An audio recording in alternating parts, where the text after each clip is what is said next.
उपमुख्यमंत्री देवेंद्र फडणवीसांच्या सभेची आज सेंचुरी होणार असल्याचं समजतंय, कारण लोकसभा निवडणुकीच्या प्रचारातील आज 100वी सभा उपमुख्यमंत्री देवेंद्र फडणवीस घेत आहेत। मुरलीधर मोहोळ यांच्या प्रचारासाठी थोड्याच वेळात त्यांची पुण्यामध्ये सभा असणार आहे।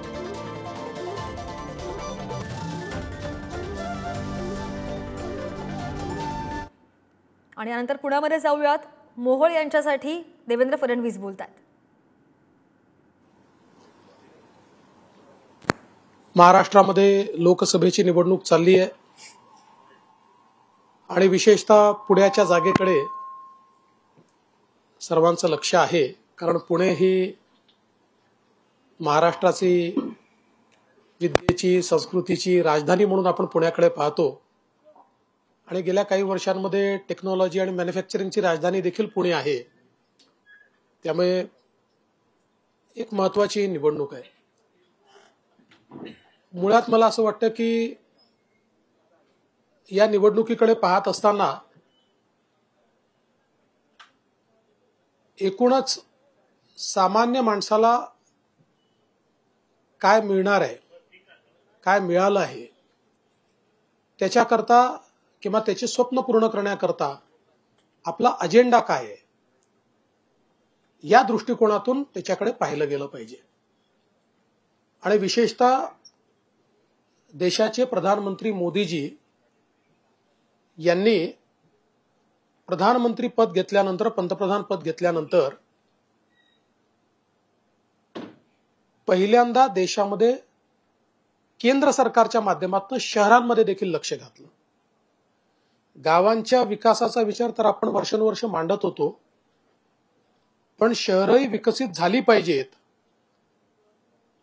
हा विचार पहिल्यांदा केंद्र सरकारने हातामध्ये घेतला। आपण जर महाराष्ट्राचं अर्बनायझेशन बघितलं, पुण्यासारखं शहर असेल जे तुलनेने एक विकसित शहर आहे, पण याही शहरामध्ये आपल्याला काही प्रमाणात बकालपणा का दिसतो, तर शिक्षण, आरोग्य, रोजगाराकरता लोक ग्रामीण भागातनं ज्यावेळी शहरांमध्ये आले त्यावेळी त्यांना अकोमोडेट करण्याकरता आपण प्लॅनिंग केलं नाही। कारण वर्षानुवर्ष आपल्याला शहरीकरण म्हणजे अभिशाप वाटायचा। शहरीकरण होत आहे असं एक आपण कंटेम्प्ट अशा पद्धतीनं बोलायचो, कारण आपली मानसिकता होती की भारत गावांमध्ये राहतो। आणि म्हणून हे अर्बनायझेशन मॅनेज न केल्यामुळे लोकांना घरं नव्हती, झोपडपट्टी तयार झाली, सांडपाण्याच्या व्यवस्था नाहीत, कचऱ्याच्या व्यवस्था नाहीत, ट्रान्सपोर्टेशनच्या व्यवस्था नाहीत, त्यामुळे कंजेशन, बकालपण शहरांमध्ये आलं। पण मोदीजींनी 2014 नंतर मोठ्या प्रमाणात शहरांमध्ये मूलभूत सुविधा झाल्या पाहिजेत याकरता केंद्र सरकारकडनं पैसा देणं सुरू केलं।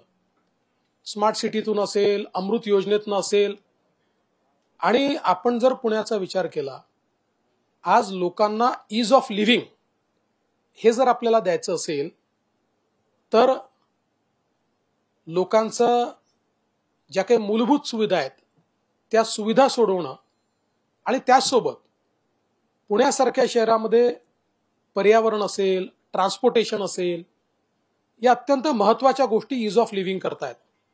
आज आपण महानगरांमध्ये पाहू शकतो की लोकांचं अर्ध आरोग्य हे ट्रॅफिकमुळे, त्या ठिकाणी त्यांचा वेळ, त्यांचे श्रम, त्यांचं आरोग्य हे अडचणीत येतं।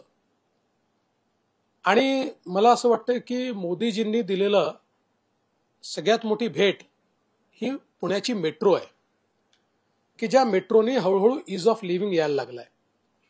54 किलोमीटरच्या मेट्रोचं काम अंतिम टप्प्यामध्ये आहे। मार्गिका 1, मार्गिका 2 आणि मार्गिका 3, तिसरी जी आपण टाटाची नंतर सुरू केली, याच्यामुळे जवळपास 8 ते 10 लाख लोक रोज ट्रॅव्हल करू शकतील, एवढी मोठी क्षमता तयार होते। आणि आता पुन्हा आपण जो एक नवीन टप्पा भोसरीपर्यंतचा तयार करतो, याच्यामुळे केवळ पुणे म्हणून नाही तर पुणे, पिंपरी चिंचवड किंवा जे पुण्याचं अर्बन ॲग्लोमरेशन आहे याचं एक इंटिग्रेशन हे या मेट्रोच्या माध्यमातून त्या ठिकाणी होणार आहे। आणि विशेषतः याच्या इंटरकनेक्टिव्हिटीमुळे आपला प्रयत्न आहे की पुण्यामध्ये येत्या काळामध्ये कुठल्याही व्यक्तीला तो आहे त्या स्थानापासून ज्या स्थानावर जायचं आहे तिथपर्यंत जाण्याकरता पब्लिक ट्रान्सपोर्ट उपलब्ध असला पाहिजे. आणि म्हणूनच मेट्रो असेल किंवा बसेस असतील, आपल्याला कल्पना आहे की मी जेव्हा मुख्यमंत्री होतो तेव्हा आपण केंद्र सरकारकडनं राज्य सरकारकडनं पुण्यामध्ये इलेक्ट्रिक बसेस घेणं सुरू केलं. आज देशामध्ये सगळ्यात मोठी इलेक्ट्रिक बसेसची फ्लीट असलेलं आपलं PMPL आहे आणि अजून 500 बसेस आता त्यात ऍड होत आहेत, ज्या पूर्णपणे प्रदूषण मुक्त अशा प्रकारच्या बसेस आहेत.